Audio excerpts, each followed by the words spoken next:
relatively cool start, down into the mid-60s, waking up early Thursday right around sunrise. We are expecting mostly dry conditions again tomorrow, but heading into Friday and Saturday, those storm chances looking a little bit better. We'll have more on that in just about 10 minutes. The back-to-school hustle is in full force. You can check out all the parents, kids, maybe probably some teachers picking up those last-minute school supplies today. This is the Target at the Augusta Exchange. You could not get me within 10 miles of that place right now. There's some traffic today. Yeah, it's a big time. All in preparation for the big day tomorrow, the first day of school for both Richmond and Columbia counties. All students in Columbia County will head back to class tomorrow. In Richmond County, a reminder, there is a staggered start this year, so elementary school students, you have your first day tomorrow. Everyone else starts back on Monday.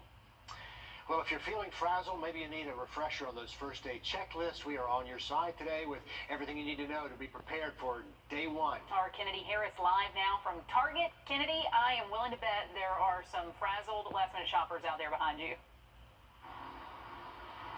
That's right, Laura. Parents are in and out of here right now trying to get those last-minute supplies. But in addition to that, parents also have to prepare their kids for the new safety guidelines. Now, Richmond County has this back-to-school checklist posted on their website to remind parents of what they need before the start of school.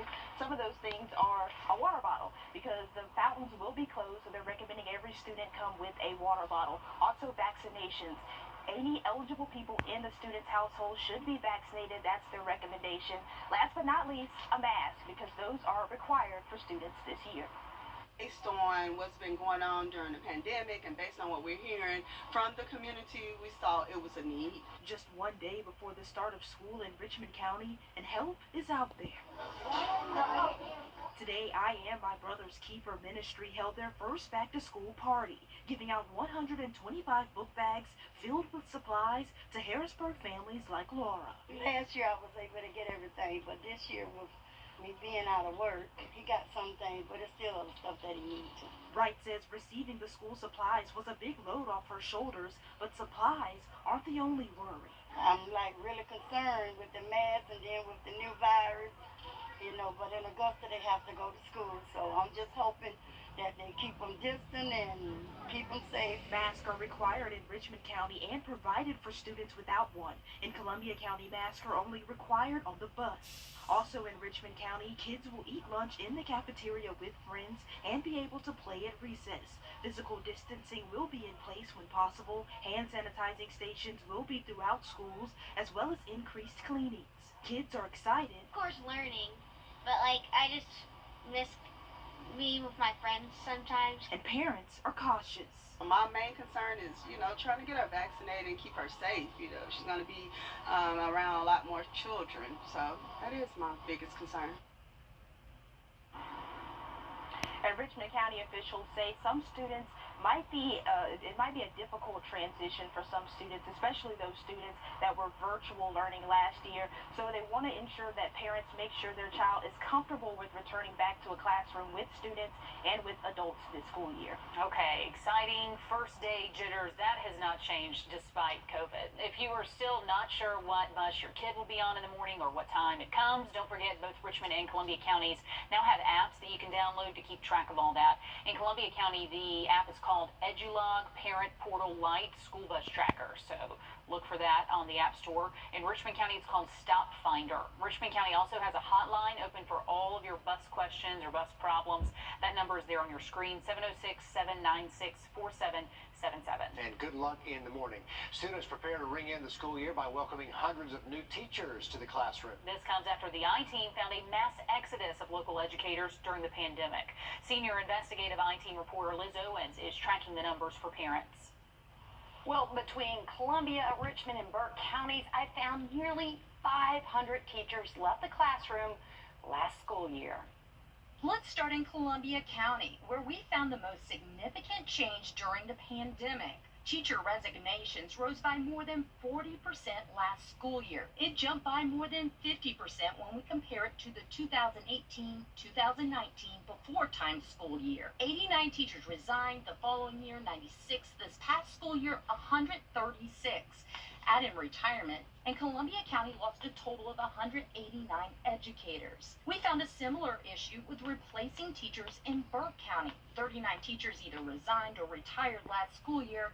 but only 28 new teachers were hired. Let's zoom into our largest school district, Richmond County. Nearly 400 teachers left their classroom last school year. The vast majority resigned, 336 to be exact. Here's the good news. More teachers are coming back this school year. Only 203 resigned. The district hired a lot more teachers for 2021-2022 as well.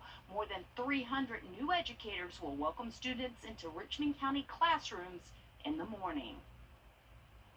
So many new faces. Well, Burke County and Columbia County do not yet have the number of teachers who will not be returning this school year. But Columbia County did tell me that they hired more than 330 new teachers this year. Teachers have been faced with a lot over the past couple of years. You know, it's tough to blame them, Liz. Thanks for hashing all that out for us. Aiken County School District working to get us their numbers. We're going to post those on our website as soon as we get them for you.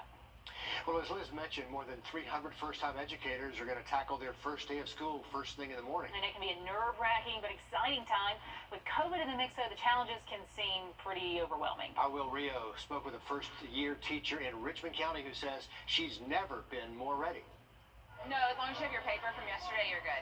For first-year teacher Jasmine Jones, like, I'm all in, just ready to go. teaching is in her DNA. My entire family are in the school system. It's just in me to teach. She says she's more than prepared to conquer this school year full of unknowns. I just feel like I've prepared for this my whole life. Like, this is something that I am ready to do. But starting off her career during a pandemic probably wasn't something in the checklist. But I kind of am a go with the flow person, so I'm just trying to maneuver and, roll with the punches. That means always being ready if COVID cases increase in our schools. If we are to have to shut down again, I am prepared to do virtual as well.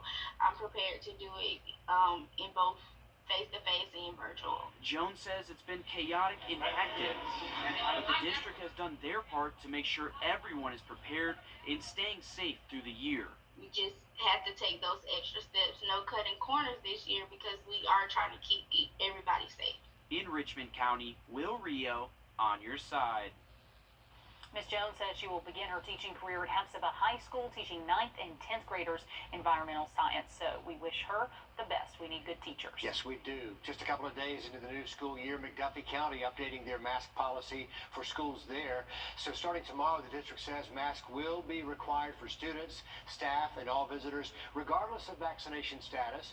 County leaders say the change is in response to rising COVID cases and the ineligibility of kids under 12 to get a vaccine. With COVID cases climbing, we're also seeing more people hospitalized with the virus. Here are the latest numbers from our local hospitals. University says it has 64 COVID-19 patients today. That's 25 more than yesterday. AU Health has 53 patients. That's 10 more than yesterday. Doctors has 27. That's 3 more than yesterday. And we're also hearing from a doctor at University Hospital who says she expects those hospitalizations to keep rising.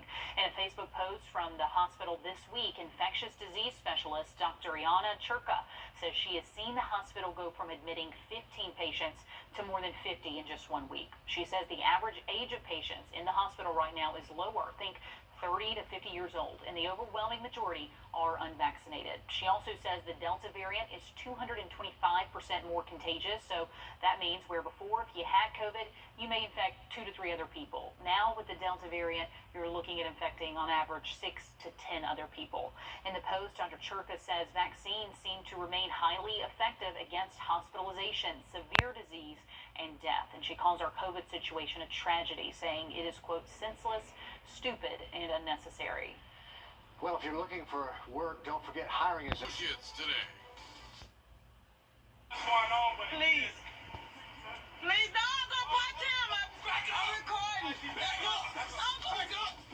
This video circulating around social media showing the moments a woman falls to the ground surrounded by Richmond County deputies. The woman says she broke her arm as a result. We've been reaching out to the Richmond County Sheriff's Office all day for the incident report to shed some light on what may have happened leading up to all this. And just in the last hour, we got it. News 12 Celeste Springer live with us in the studio to walk us through this video and the law. Over 7 minutes of video, 500 comments, and 2,000 shares. Here's what we know. It is legal to record law enforcement, but it's not legal to interfere. According to the Sheriff's Office handbook we received in 2020, deputies are able to use hard hand techniques, which is a physical force without a weapon, but they can only use it when it's a reasonable way to arrest someone or protect themselves. The video starts here, but the incident report tells us deputies say they smelled marijuana coming from the vehicle. Deputies speak to each other, business as usual. Two deputies get on each side of a parked car. The sheriff's office says the passenger is Jaquez Paschal. The driver, still unidentified. The woman recording is told to back up. The incident report says this moment where Deputy Gator has to look away from the suspect puts him in danger.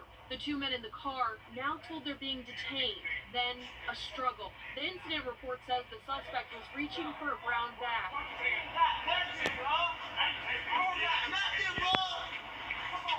Parts of the video freeze here. As three deputies struggle to restrain the passenger of the vehicle.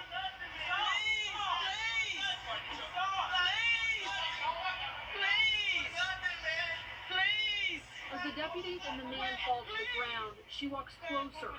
During the struggle, the sheriff's office report claims the suspect punched a corporal in the eye and choked him with his vest.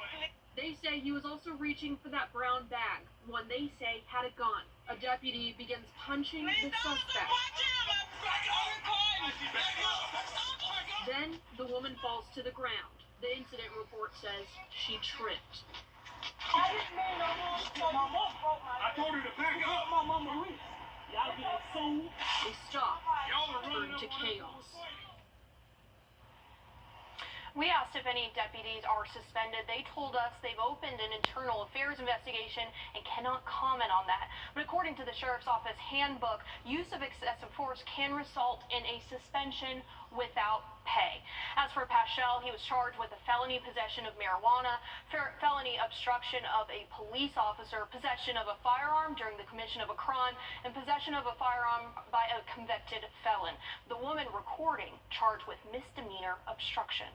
All right, thanks for shedding some light on that, Celeste. For the purpose of time, we weren't able to show all parts of the video. It was 7 minutes long, but if you'd like to take a look, we will have those full videos posted for you on our website, wrdw.com. Time for a check of the weather now.